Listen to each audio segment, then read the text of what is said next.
Hello. मैं Anuradha Bhasin thinking cup के साथ। एक महीना हो चुका है जम्मू कश्मीर की गवर्नमेंट बने हुए, और उमर अब्दुल्ला एक सेकंड टाइम चीफ मिनिस्टर बने हैं। पहले वो 2008 में चीफ मिनिस्टर बने थे, लेकिन तब के और अब के हालात बहुत मुख्तलिफ हैं।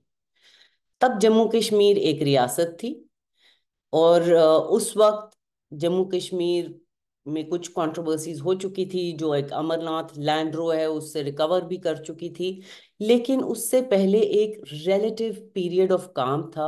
इसलिए जो उनकी शुरुआत थी उस वक्त, उसके दौर में एक नई उमर अब्दुल्ला ने जो शुरुआत की वो एक फ्रेश एनर्जी के साथ और ऑप्टिमिज्म के साथ की। 2024 में जम्मू एंड कश्मीर स्टेट नहीं है, रियासत नहीं है, और यहाँ के हालात बद से बदतर हो गए हैं पिछले 10 सालों में। यहाँ के लोगों को कई मुश्किलों का सामना करना पड़ा है। एक यूनियन टेरिटरी बन गई है, उनके कई हकूक चले गए हैं, नए कानून आ गए हैं। और इसका मतलब ये है कि उमर अब्दुल्ला जो अपने दूसरे चीफ मिनिस्टीरियल टेन्योर में एक डिमोटेड स्टेटस पे आए हैं। लेकिन पहले उन्होंने कहा था कि मैं इलेक्शन नहीं लड़ूंगा क्योंकि एक मैं रियासत का चीफ मिनिस्टर रहा हूं और यूनियन टेरिटरी का चीफ मिनिस्टर बनना उनको कबूल नहीं है। लेकिन शायद उन्होंने सोचा कि जो मौजूदा सियासत है जम्मू कश्मीर में उसमें पॉसिबिलिटीज लिमिटेड हैं। तो शायद उन्हें लगा कि इसी लिमिटेड पॉसिबिलिटीज को इस्तेमाल करना चाहिए, और जिसकी वजह से इन्होंने इलेक्शन लड़ी और आज फिर से चीफ मिनिस्टर हैं। 2024 के दौर का आगाज सिर्फ इसी चीज पर नहीं, और बहुत सारे चैलेंजेस और लिमिटेशंस के साथ हो रहा है। अ, और इस पे कोई हैरत की बात भी नहीं है, क्योंकि जम्मू कश्मीर का यूनियन टेरिटरी का जो डिजाइन और ढांचा है, जो बीजेपी ने बनाया है और जानबूझकर बनाया है, उसमें कोई भी जम्मू कश्मीर की जो भी हुकूमत में होगा वो कांस्टेंट टसल में नई दिल्ली के साथ रहेगा, अनलेस दोनों जगह पर एक ही पार्टी हुकूमत में हो। इसके अलावा बीजेपी जो है वो स्ट्रॉन्ग पोजीशन में है जम्मू में। ओवरऑल मैंडेट तो उमर अब्दुल्ला का क्लियर था, मेजॉरिटी उनको मिली। लेकिन वोट जो कम्युनल और रीजनल लाइंस पर तकसीम हुआ, उससे बहुत सारे कॉम्प्लिकेशंस पैदा हो सकते हैं, जो कि एक बहुत बड़ा चैलेंज और चुनौती बन सकता है इस सरकार के लिए। अब नजर डालते हैं पिछले कुछ हफ्तों के डेवलपमेंट्स पर। पिछले कुछ हफ्तों में क्या क्या हुआ।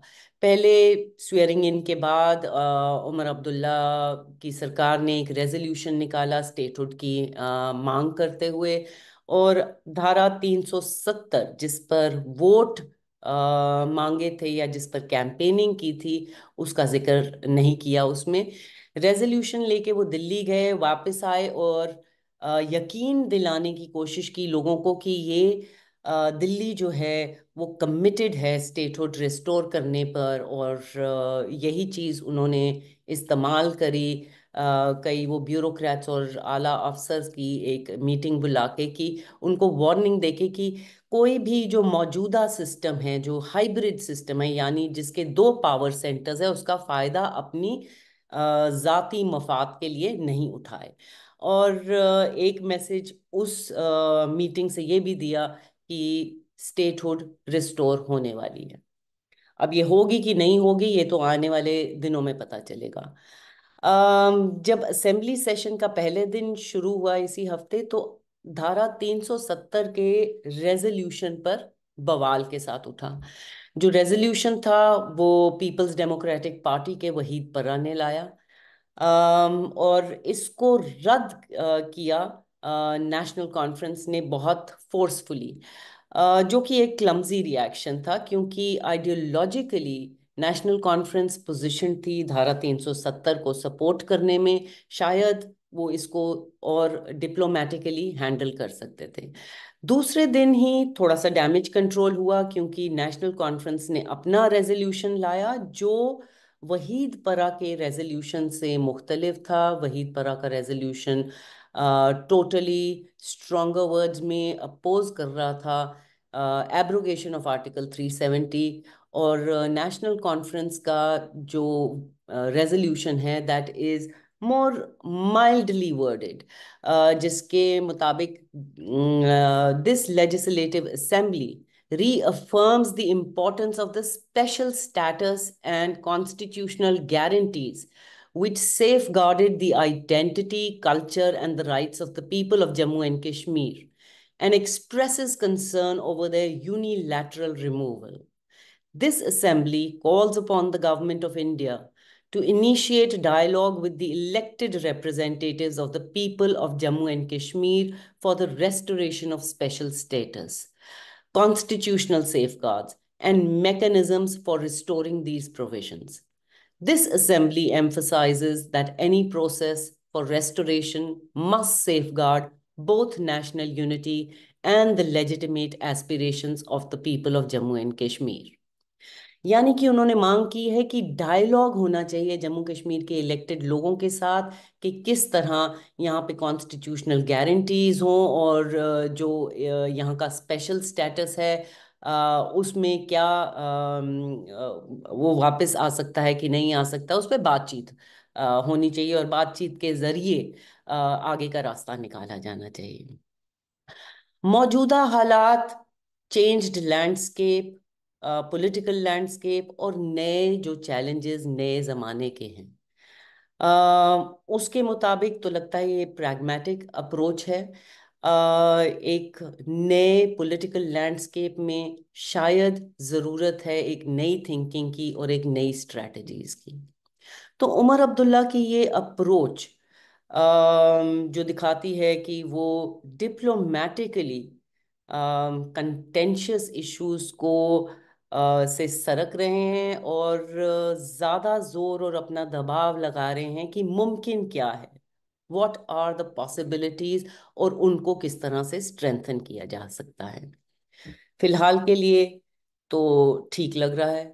دوسرا ان کا بڑا چیلنج ہے کہ جموں کے طرف ایک ریچ آؤٹ کی ضرورت ہے، جس کے تحت ایک شروعات اچھی کی ہے۔ انہوں نے 5 جو منسٹرز بنائے کیبنٹ میں، اس میں سے 3 منسٹرز جو اپوائنٹ کیے وہ جموں سے ہیں، ان میں بھی 2 جو ہیں وہ ہندو ہیں۔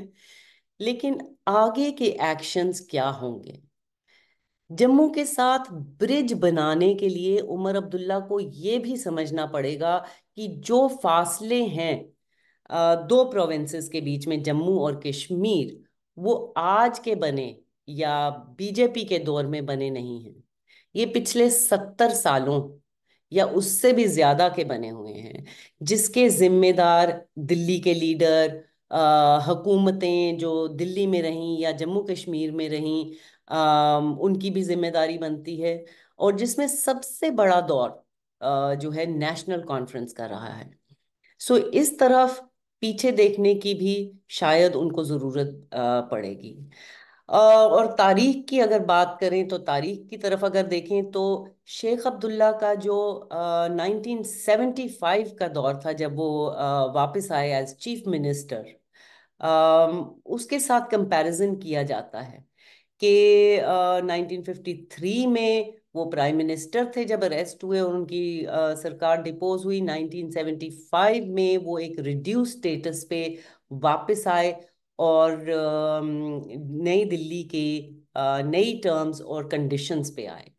1975 میں شیخ عبداللہ کو ہیرو سے ولن بنا دیا، اور یہ کمپیریزن شاید اپنی جگہ ٹھیک ہے شیخ عبداللہ کے ساتھ، لیکن یہ بھی سمجھنے کی ضرورت ہے کہ عمر عبداللہ کے جو چیلنجز ہیں آج شیخ عبداللہ سے کہیں زیادہ ہیں۔ ایک تو شیخ عبداللہ ایک بہت بڑے لیڈر تھے، ان کے جیسا لیڈر جموں کشمیر میں کبھی نہیں ہوا، تو ایک جو وہ لیگسی، اتنی بڑی لیگسی کے وہ مالک ہیں، وہ لیگسی شاید عمر عبداللہ کے پاس نہیں ہے۔ उमर अब्दुल्ला जहाँ की इनहेरिट करते हैं अपने दादा की लेगेसी, उसके साथ साथ एक बैगेज भी उनका लेके चलते हैं। दूसरी चीज़ है कि उस वक्त कांग्रेस पावर में थी और अब बीजेपी पावर में है। दोनों की राजनीति बहुत अलग है। कांग्रेस की जो राजनीति है वो पॉलिटिक्स ऑफ कंट्रोल पे बेस्ड थी, और उनको एक सस्पिशंस जो और एक म्यूचुअल सस्पिशंस जो दोनों तरफ नई दिल्ली और कश्मीरीज के बीच में थे, उसके दायरे के अंडर थी। दूसरा, लेकिन जो बीजेपी की राजनीति है वो हिंदू सुप्रीमेसी की राजनीति है और कश्मीर पर फतेह पाने की राजनीति है।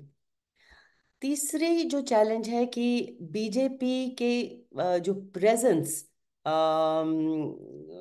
जब शेख अब्दुल्ला के दौर में कुछ एरियाज तक महदूद थी, आज वो पूरी तरह से बीजेपी 1975 में बीजेपी तो नहीं थी, लेकिन जनसंघ थी और हिंदू राइट विंग थी और कुछ एरियाज में उनका होल्ड था।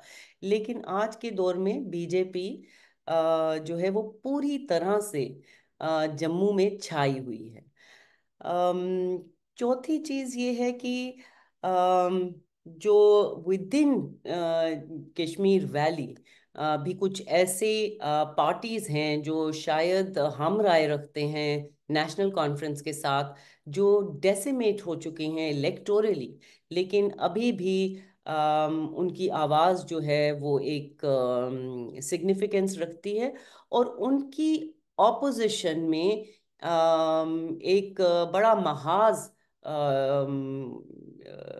शुरू कर सकती है उमर अब्दुल्ला के लिए। सो उमर अब्दुल्ला क्या जो चैलेंजेस जो हैं वो बहुत ज़्यादा हैं। उनको ज़रूरत है, अगर अपनी हुकूमत चलानी है और गवर्न भी करना है और अपने आप को प्रूव भी करना है, तो एक बहुत डेलिकेट बैलेंस लेके चलना होगा।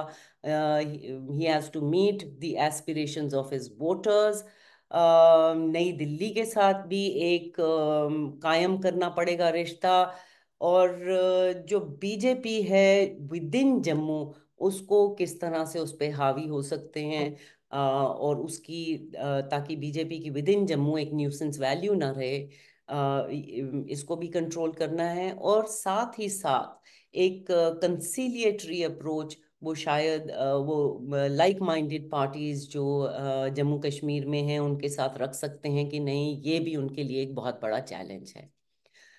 अभी तक उमर अब्दुल्ला एक महीना हुआ है, वो काफी सोच समझ कर चल रहे हैं बाय एंड लार्ज, लेकिन आगे वाले कुछ महीने बहुत क्रूशियल होंगे। क्या वो एक नई पॉलिटिकल स्क्रिप्ट और पॉलिटिकल हिस्ट्री का आगाज कर सकते हैं, और क्या उसे अंजाम तक भी पहुंचा सकते हैं? इसी सवाल के साथ मुझे इजाजत दीजिए। शुक्रिया। Hello, I'm Anuradha Bhasin, the managing editor of the Kashmir Times, which is now available in a digital format. We bring you in-depth coverage and news analysis to combat the erasure of Jammu, Kashmir and Ladakh. For this, we need your support. Join us in our fight. Become a member today by paying an amount of your choice. Also subscribe to our YouTube news channel and our newsletter for free. Thank you.